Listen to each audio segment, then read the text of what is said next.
Hello students. Let's start last unit 5 accounting and finance.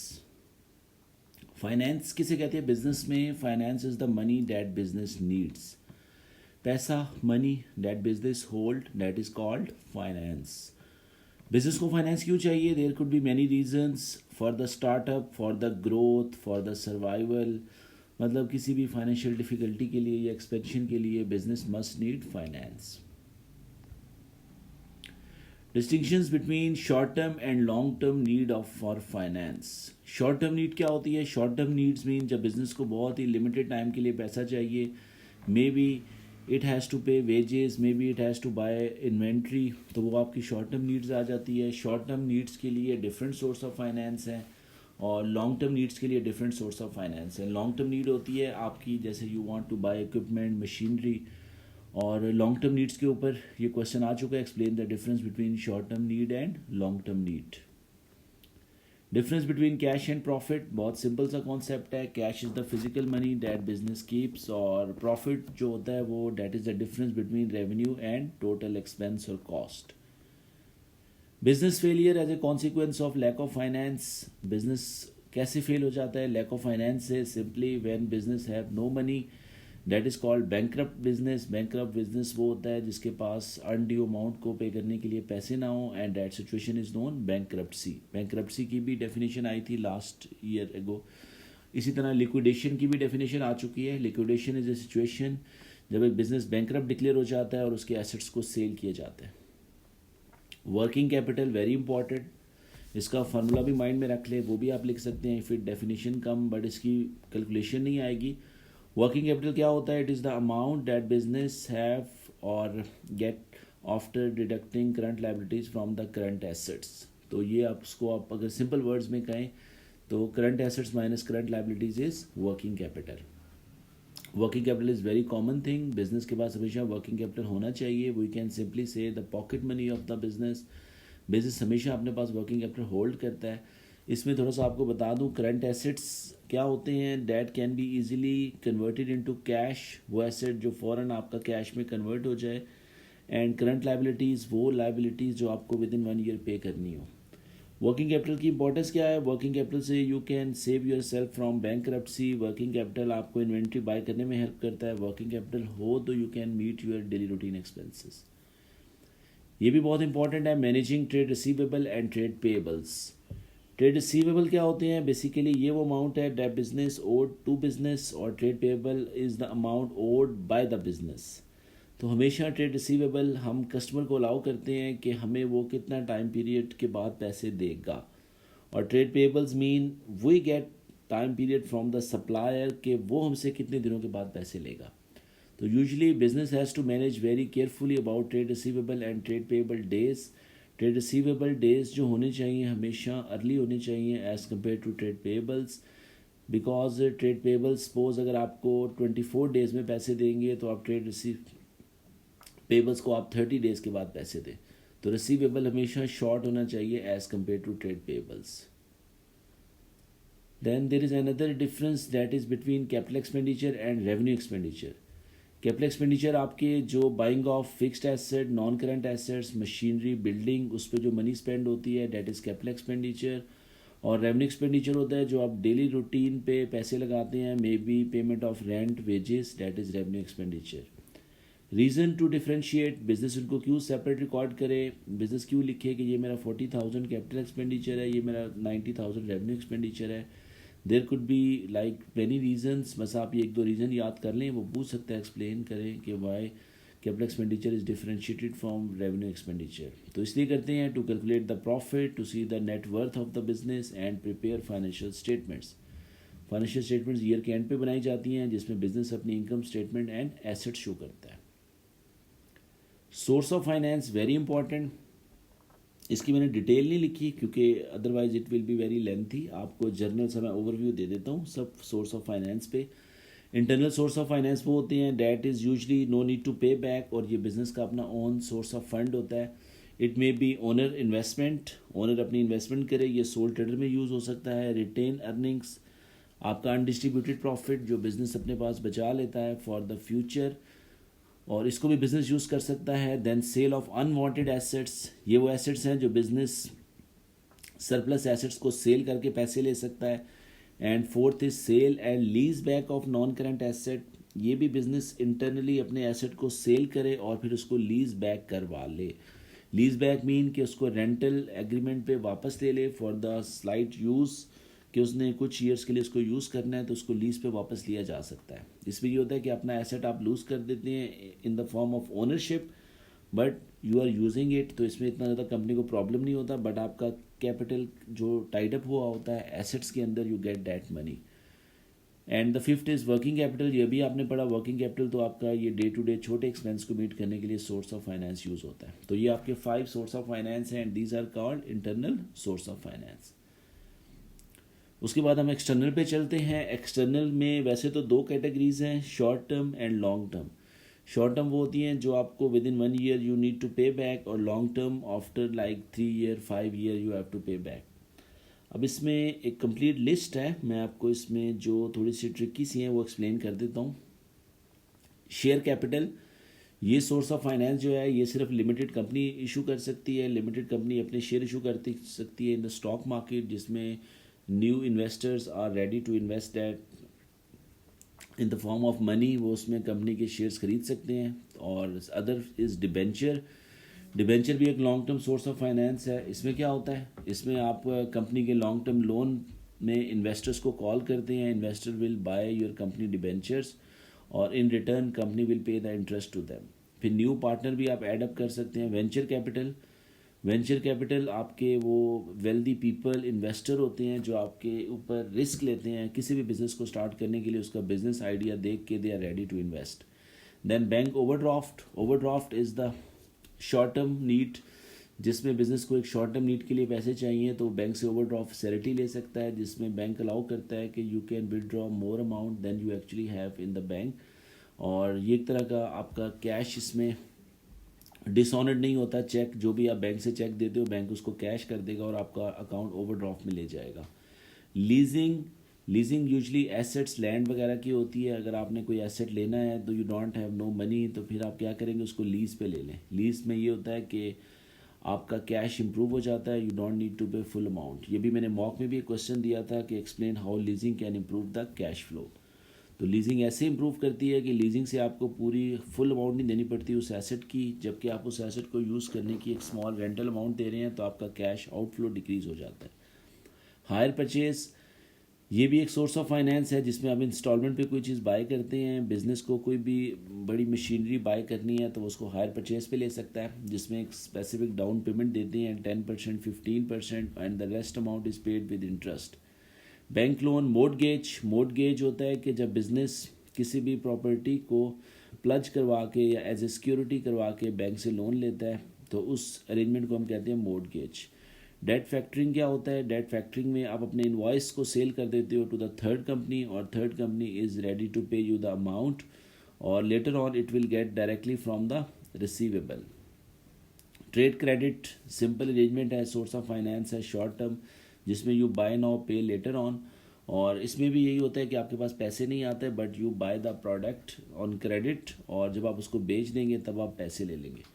Micro finance भी बहुत common है, ये शॉर्ट टर्म लोन होता है, छोटा स्मॉल अमाउंट जो माइक्रो फाइनेंस। हमारे पाकिस्तान में भी कुछ बैंक है जैसे खुशहाली बैंक है या इजी पैसा बैंक है, ये सब माइक्रो फाइनेंस बैंक है, ये भी आपको सोर्स ऑफ फाइनेंस ऑफर करते हैं। क्राउड फंडिंग, क्राउड फंडिंग होती है कि small amount is taken from the large group of people और ये भी एक कॉमन सोर्स ऑफ फाइनेंस है क्राउड फंडिंग।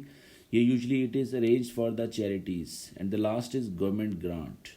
गवर्नमेंट ग्रांट होती है गवर्नमेंट की financial support and it does not need to pay back और इस पर इंटरेस्ट भी चार्ज नहीं होता। अब इसमें किसी भी सोर्स ऑफ फाइनेंस के ऊपर 2 एडवांटेज का एनालिसिस आ सकता है, डिसएडवांटेज पे एनालिसिस आ सकता है या डेफिनेशन तो बहुत कॉमन है। और ये आपके सोर्स ऑफ फाइनेंस है जो आपके सिलेबस में है, डेट्स इट। इसके अलावा अदर देन दिस कोई और सोर्स ऑफ फाइनेंस नहीं आ सकता। This is also very important, factors influencing the choice of source of finance. कौन से फैक्टर हैं जो बिजनेस कंसिडर करता है for the selection, for the choosing source of finance. तो इसमें कॉस्ट ऑफ बोरोइंग हो सकता है, जिसमें आपका इंटरेस्ट आ सकता है कि आप कितनी बोरो करेंगे अमाउंट ताकि उस पर आपको कितना एडिशनल कॉस्ट पड़ेगी। फ्लेक्सिबिलिटी इन अमाउंट कि आपको कितनी अमाउंट चाहिए, flexibility in time period, business structure कि वो सोल ट्रेडर है, पार्टनरशिप है, पर्पस ऑफ फाइनेंस ये भी आपने पढ़ा, long term need, short term need किसके लिए आपको फाइनेंस चाहिए, और एग्जिस्टिंग डेप्ट लेवल। अब इस पर क्वेश्चन आ सकता है, explain one factor that business will consider for choosing source of finance. तो इसमें बड़ा केयरफुली लिखना है। अक्सर स्टूडेंट जो है ना इस क्वेश्चन के अंदर सोर्स ऑफ फाइनेंस मेंशन कराते हैं, that is wrong.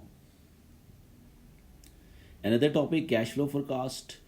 Cash flow simply अपने कैश को प्रिडिक्ट करना, फोरकास्ट करना कि कितनी हमारे इनफ्लो होगी, कितनी आउटफ्लो होगी, और ये यूजली हम नेक्स्ट मंथ की कैश फ्लो फोरकास्टिंग करते हैं। यूजली ये मंथली बेसिस पे ही होता है कि आप हर महीने की कैश इन और आउट को पहले से एस्टिमेट कर लेते हैं, और अगर नेक्स्ट मंथ हमें इनफ्लो कम है आउटफ्लो से तो हम पहले से उसको अरेंज कर लें।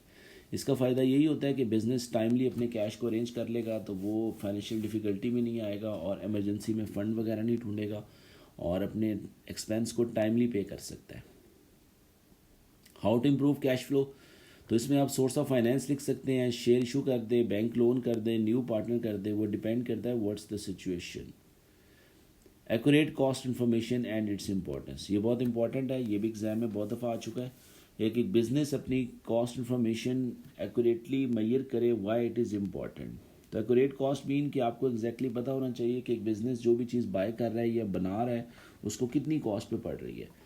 इसका फ़ायदा क्या होता है कि business can set the selling price, business can calculate the break even, business can set the budgets. तो इसमें कोई से भी पॉइंट लिख सकते हो आप, 2 पॉइंट बस माइंड में रख लें कि एक्यूरेट कॉस्ट से हम अपनी सेलिंग प्राइस सेट कर सकते हैं, ब्रेक इवन निकाल सकते हैं, बजट डिसाइड कर सकते हैं, even you can calculate profit at the different level. Then there are different types of cost, इसकी डेफिनेशन बस आप याद रखें। Fixed cost you already aware, variable cost, इसमें डायरेक्ट कॉस्ट इनडायरेक्ट कॉस्ट बहुत इंपॉर्टेंट है, ये एग्जाम में आ चुकी हैं। डायरेक्ट कॉस्ट होती है बेसिकली इट इज़ ट्रेसेबल और identified on a single unit, और इनडायरेक्ट कॉस्ट वो होती है जो ट्रेसेबल नहीं होती, और इसकी एग्जांपल आपको आनी चाहिए। Raw material is direct cost and factory rent is indirect cost. Other than this average cost, total cost divide by total output. Marginal cost इसमें इंपॉर्टेंट है, एक्सपेक्टेड है कि मार्जिनल कॉस्ट की डेफिनेशन दे सकता है वो, क्योंकि इसमें कई अर्से से आई नहीं है मार्जिनल कॉस्ट की। तो cost of making one extra unit that A business पे, ये वही raw material is marginal cost. And total cost fix cost plus variable cost. Contribution costing, इसमें काफ़ी स्टूडेंट्स कंफ्यूज्ड हैं कि ये कंट्रीब्यूशन कॉस्टिंग क्या है या फुल कॉस्टिंग क्या है, ये हमें नहीं समझ आ रही। इसमें पहली बात तो ये बता दूं कि इसमें न्यूमेरिकल तो कुछ भी नहीं आएगा पेपर 1 के अंदर। There is no need to calculate what is contribution, how to calculate contribution, how to calculate full cost, बस आप इसको इसकी डेफिनेशन माइंड में रखें। कंट्रीब्यूशन कॉस्टिंग को हम वेरिएबल कॉस्टिंग भी कहते हैं, जिसके अंदर हम सिर्फ प्रोडक्ट की वेरिएबल कॉस्ट डिटरमिन करते हैं कि एक यूनिट जो हम बनाते हैं उस पर वेरिएबल कॉस्ट कितनी आती है। Because variable cost is important for the many decisions. इसमें आप नीचे बॉटम पे देखें तो लास्ट लाइन में लिखा हुआ है ये 3 टाइप के डिसीजन होते हैं जो कंट्रीब्यूशन कॉस्टिंग इसमें सपोर्ट करती है। मेक और बाय, प्रोड्यूस और डिसकंटिन्यू, और इसमें एक आई थिंक स्किप्ड है acceptance of order below normal selling price. तो ये 3 डिसीजन होते हैं जिसपे कंट्रीब्यूशन कॉस्टिंग आपको सपोर्ट करती है, मतलब ये शॉर्ट टर्म डिसीजन में यूज़ होती है कंट्रीब्यूशन कॉस्टिंग। बस आप इसका इतना सा याद रखें, भी हम लेटर ऑन देखते हैं इसके एडवांटेज डिसएडवांटेज। कंट्रीब्यूशन कॉस्टिंग और फुल कॉस्टिंग में डिफरेंस ही यही है कि कंट्रीब्यूशन कॉस्टिंग का जो स्कूल ऑफ थॉट है वो कहता है कि प्रॉफिट हमारे वे में निकालें, दूसरा कहता है हमारे वे में निकालें। इसमें बेसिक झगड़ा किस चीज़ पे है, इस पे जो मेजर जो इनका आप कह लो कि झगड़ा है वो फिक्स्ड कॉस्ट पे है।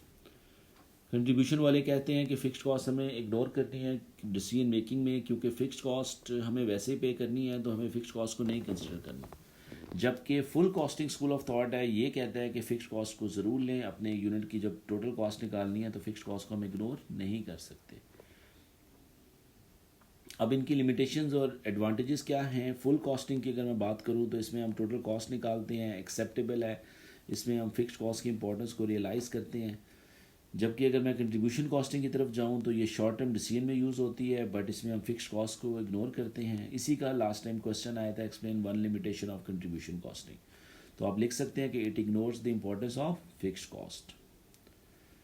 फिर उसके अलावा difference between contribution and profit, ये शॉर्ट उसमें आ सकता है क्वेश्चन के अंदर कि explain the difference between contribution profit. तो कंट्रीब्यूशन जो होता है वो just revenue minus variable cost होती है, और प्रॉफिट जब हम कहते हैं तो कंट्रीब्यूशन में से फिक्स्ड कॉस्ट माइनस करते हैं, देन वी गेट प्रॉफिट। अगर मैं इसको सिंपल वर्ड में ऐसे कहूँ कि कंट्रीब्यूशन में फिक्स्ड कॉस्ट और प्रॉफिट दोनों ऐड होते हैं, तो कंट्रीब्यूशन में जब हम फिक्स्ड कॉस्ट निकाल लें तो बाकी जो बचता है वो प्रॉफिट ही है।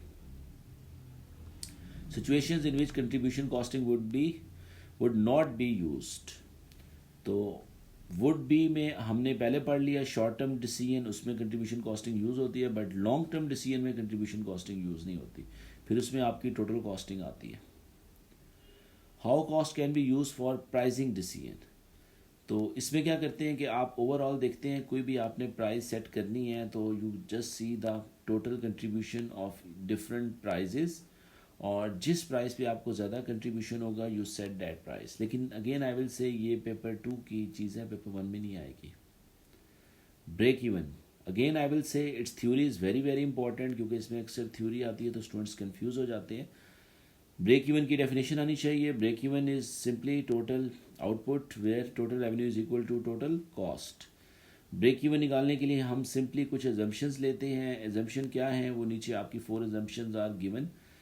We can easily say that for the break even we can easily identify what is fixed cost, what is variable cost, जो कि बड़ा hard होता है। और all output is produced must be sold, only single product is produced and selling price variable cost will be constant। तो ये हम 4 assumption लेंगे तो हम break even निकाल सकते हैं। इसमें particularly एक ये जो single product is produced ये important है, and selling price and variable cost will be constant। Then it's uses and limitation, इसका बेनिफिट यही होता है ब्रेक इवन से हमने कैश फ्लो फोरकास्ट बना सकते हैं, डिसीजन मेकिंग में हेल्प करती है, मार्जिन ऑफ सेफ्टी भी हमें पता चलता है कि ब्रेक इवन से एक्स्ट्रा हम कितने यूनिट बेच रहे हैं उसके अकॉर्डिंगली आप प्लानिंग कर सकते हो। And what are the limitations, break even में जो आपने एजम्पशंस पढ़ी हैं वही उसकी लिमिटेशंस हैं कि ये सिंगल प्रोडक्ट का निकल सकता है, इसमें हम सेलिंग प्राइस कांस्टेंट कंसिडर करते हैं, बट रियल में ऐसा नहीं होता।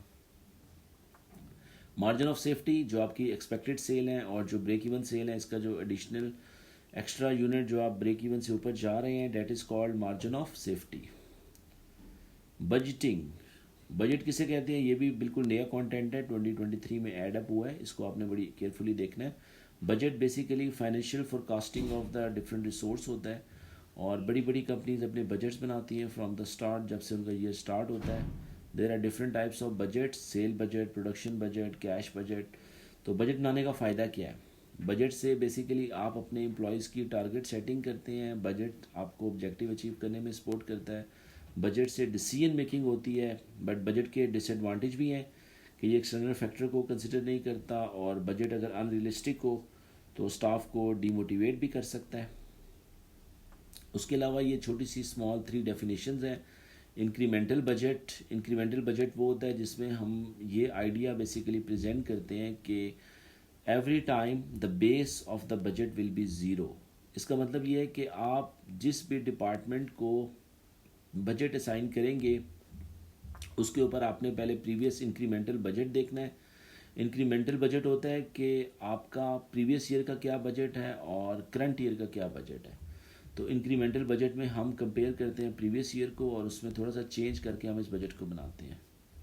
वो जो बजट में आपको ज़ीरो वाला बता रहा था, that is zero base budget. इसमें ये होता है कि हम इंडिविजुअल डिपार्टमेंट को एक स्पेसिफिक बजट अलॉट करते हैं जिसकी बेस ज़ीरो होती है, और that's why it is called zero base budget. और लास्ट है फ्लेक्सिबल बजट, इसमें हम फ्लेक्सिबिलिटी शो करते हैं एट द डिफरेंट आउटपुट और उसके ऊपर अपनी बजटिंग करते हैं। Last is variance. वेरिएंस होता है the difference between budget figure and actual figure. आपने जो भी बजट बनाया और उसको हम कंपेयर करते हैं विद द एक्चुअल रिजल्ट्स, और इसका जो डिफरेंस आता है that is called variance. Suppose you can see this, हमारी बजट सेल थी 5000 और एक्चुअल सेल है 6000, तो हमारा वेरिएंस कितना आया 1000। It is favourable.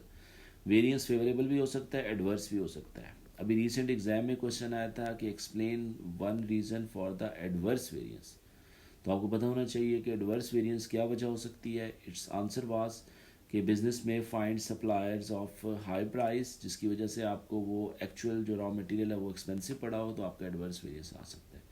Thank you so much. If you have any query you can again text me at my cell number. Wish you all the best, good luck.